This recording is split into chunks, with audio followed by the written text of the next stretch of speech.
दोस्तों, हम आपके लिए सनातन धर्म से जुड़े रहस्य और जानकारी लेकर आते हैं। अतः आपसे निवेदन है कि आप चैनल पर नए हो तो चैनल को सब्सक्राइब जरूर करें ताकि हमारी बात आप तक पहुंच सके। साथ ही वीडियो पसंद आए तो लाइक जरूर करें। आपके लाइक से हमें प्रेरणा मिलती है और हम अपने धर्म की विजय गाथा को दुनिया तक फैला सकने में सक्षम बनते हैं। इसके लिए आपका सहयोग बहुत अनिवार्य है। चलिए शुरू करते हैं। महाभारत से एक बात तो निश्चित ही सीखने को मिलती है कि किसी भी समस्या का समाधान बातचीत से नहीं होता है, और यह भी तय है कि युद्ध से कुछ भी हासिल नहीं होता। इसका मतलब ये कि वार्ता विफल होने के बाद युद्ध करो और युद्ध करने के बाद तबाही पर आंसू बहाओ। सवाल यह उठता है कि वार्ता कब विफल होती है। वार्ता तब विफल होती है जब सामने वाले पक्ष में से कोई एक मूर्ख रियाल रुख अपनाता है और अंत में सभी उसका साथ देने पर मजबूर हो जाते हैं। खैर, क्या महाभारत युद्ध और युद्ध के बाद भारत तबाह हो गया था? ये सवाल बहुत महत्वपूर्ण है कि महाभारत के युद्ध के बाद भारत की क्या गति हुई। महाभारत की चर्चा सभी करते हैं, लेकिन इस युद्ध के परिणाम की चर्चा बहुत कम की जाती है। इस युद्ध से संपूर्ण भारतवर्ष पर क्या प्रभाव पड़ा, इसकी चर्चा बहुत कम ही की जाती है। तो आइए आज हम इसका विश्लेषण करते हैं। कौरव पांडवों की सेनाओं की जनसंख्या। श्री कृष्ण की एक अक्षौहिणी नारायणी सेना मिलाकर कौरवों के पास 11 अक्षौहिणी सेना थी, तो पांडवों ने 7 अक्षौहिणी सेना एकत्रित कर ली थी।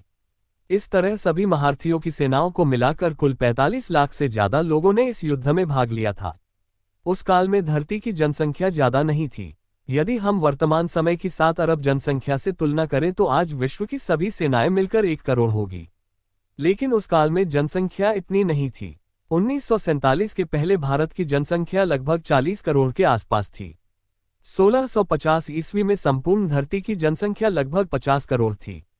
इस प्रकार यदि हम और पीछे जाएंगे तो धरती की जनसंख्या इससे भी आधी थी। तब क्या हम यह अनुमान लगा सकते हैं कि 3112 ईसा पूर्व धरती की जनसंख्या कितनी रही होगी?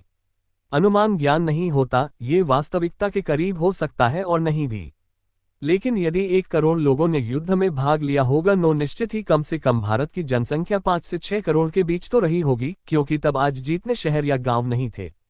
45 लाख की सेना के बीच महाभारत का युद्ध 18 दिनों तक चला और इस युद्ध में कुल 18 योद्धा ही जीवित बचे थे।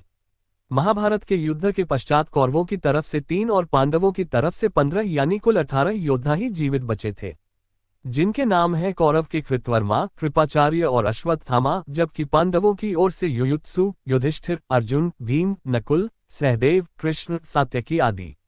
हालांकि इतिहास के कुछ पन्नों के अनुसार महाभारत के युद्ध में 39,40,000 योद्धा मारे गए। अब आप सोचिए कि 6 करोड़ की आबादी में आधी तो महिलाएं होगी, यानी कि करीब 2.5 करोड़ महिलाएं। अब बचे 2.5 करोड़ पुरुष, जिसमें से लाखों तो बच्चे होंगे। मतलब ये युद्ध बूढ़े और जवानों ने मिलकर लड़ा। उनमें से कुछ जवान तो उनके पुत्र ही थे जिनको कोई पुत्र नहीं हुआ था। कौरव पक्ष। कौरवों की ओर से दुर्योधन व उसके 99 भाइयों सहित भीष्म, द्रोणाचार्य, कर्ण, मदनरेश, शल्य, भूरिश्रवा, अलम्बुश, कलिंगराज, श्रुतायुध, शकुनी, भगदत्त, जयद्रथ, विंद, काम्बोजराज, सुदक्षिण और बृहद्बल आदि और उनके पुत्र पौत्र युद्ध में शामिल थे, जो सभी मारे गए। कौरवों के कुल का नाश हो गया। कौरव वंश का एकमात्र युयुत्सु ही बचा था। पांडव पक्ष। पांडवों की ओर से अभिमन्यु, घटोत्कच, विराट, द्रुपद, धृष्टद्युम्न, शिखंडी, पांड्यराज, कुंतीभोज, उत्तमौजा, शाब्य और अनुपराज, नील आदि सहित पांडवों के लगभग 50 पुत्र भी युद्ध में मारे गए थे। पांडव वंश में अर्जुन के पुत्र अभिमन्यु की पत्नी के उत्तरा के गर्भ में पल रहा उनका एकमात्र पुत्र बचा था, जिसे श्री कृष्ण ने बचाया था। इसका नाम परीक्षित था। पांडव युद्ध जीतने के बाद भी हार ही गए थे, क्योंकि फिर उनके पास कुछ भी नहीं बचा था। प्रत्येक पांडव के 10-10 पुत्र थे, लेकिन सभी मारे गए।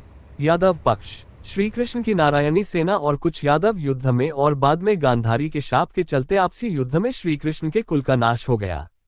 कौरवों की मां गांधारी ने श्री कृष्ण को श्राप दे डाला कि जैसे मेरे बच्चों की इतनी दर्दनाक मौत हुई है, उसी तरह तुम्हारा यादव परिवार भी आपसी युद्ध में तड़प तड़प कर मारा जाएगा।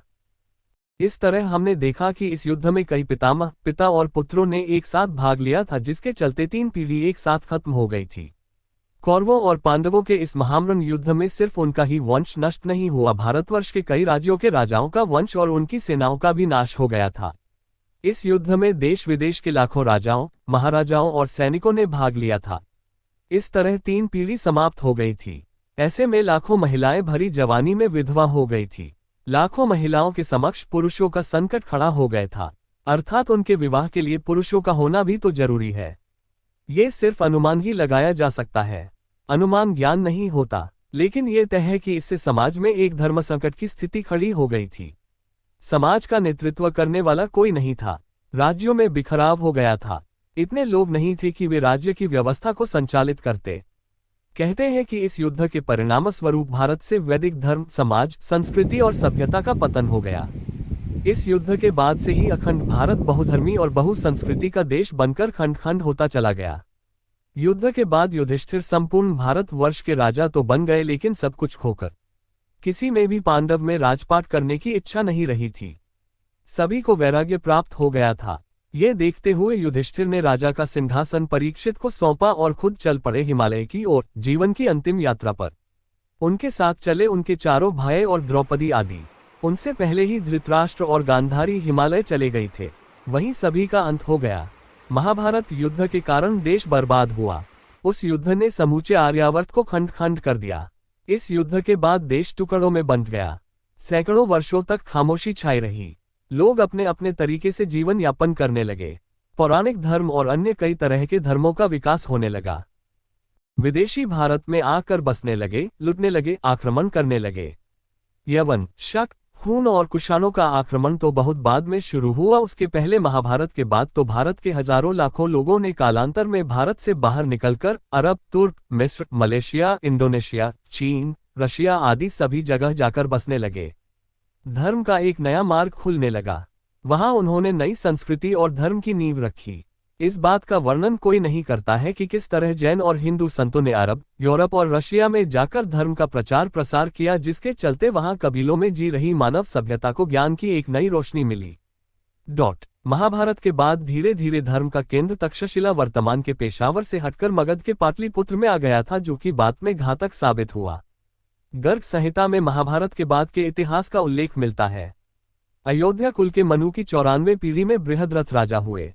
उनके वंश के राजा क्रमशः सोमाधि, श्रुतश्रव, अयुतायु, निर्मित्र, सुकृत, बृहत्कर्मन, सेनाजित, विभू, शुचि, क्षेम, सुव्रत, निवृत्ति, त्रिनेत्र, महासेन, सुमति, अचल, सुनेत्र, सत्यजीत, वीरजीत और अरंजय हुए। इन्होंने मगध पर क्षेम धर्म से पूर्व राज किया था। बृहद्रथ जरासंध वंश के रूप में 3233 ईसा पूर्व से रिपुंजय तक 2011 ईसा पूर्व तक चला। शत्रुंजय के समय श्रीकृष्ण वंशी वज्रनाम का राज्य चला। बाद में यादवों के वंश मिथिला, मगध, विदर्भ, गोंडल, जैसलमेर, करौली, काठियावाड़, सतारा, दक्षिण मथुरा, पांड्य देश, पल्लव आदि विभिन्न खंडों में बिखर गए।